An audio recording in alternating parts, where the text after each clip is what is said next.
De formation technique, mais passionné par le vivant, j'ai eu la chance d'intégrer le CNRS au sein du Muséum national d'histoire naturelle il y a 15 ans.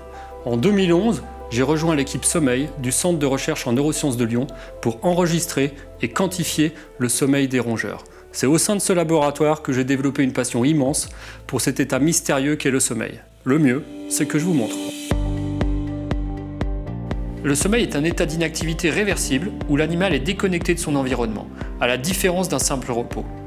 Le sommeil est aussi caractérisé par son homéostasie, c'est-à-dire le besoin physiologique du corps de vouloir compenser une perte de sommeil, ce qui indique qu'il est indispensable. Mais pourquoi ?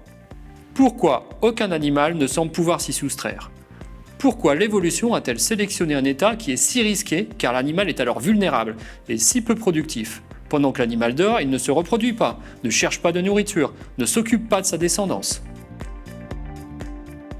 C'est ce que je cherche à comprendre en étudiant des animaux en laboratoire et en milieu naturel. C'est là qu'ont commencé les problèmes.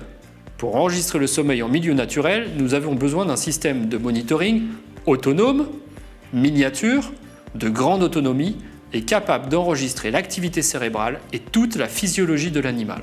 C'est-à-dire qui permettent d'enregistrer de nombreux paramètres physiologiques sur plusieurs jours voire semaines. Et aucun dispositif ne répondait à l'ensemble de ces contraintes.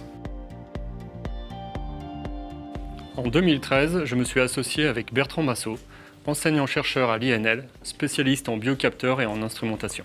Ensemble, nous avons conçu un système dédié à l'analyse de l'activité cérébrale et physiologique qui permettent des études aussi bien en laboratoire qu'en milieu naturel. Nous avons déployé notre premier prototype en 2015 sur des rats et des souris pour l'étude de pathologies comme la narcolepsie, une pathologie du sommeil, ou la maladie de Parkinson par exemple.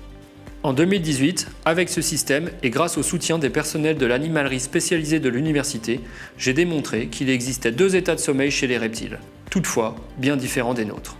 Cette même année, en Suède, en collaboration avec l'Université de Lund et l'Institut Max Planck d'ornithologie, nous avons réalisé nos premiers enregistrements sur des martinets en vol. Ces oiseaux réalisant des migrations de plus de 200 jours et ne se posant au sol que très rarement. En 2019, en collaboration avec l'Institut polaire coréen, j'ai aussi pu enregistrer le sommeil de manchots à jugulaire sur l'île du Roi George.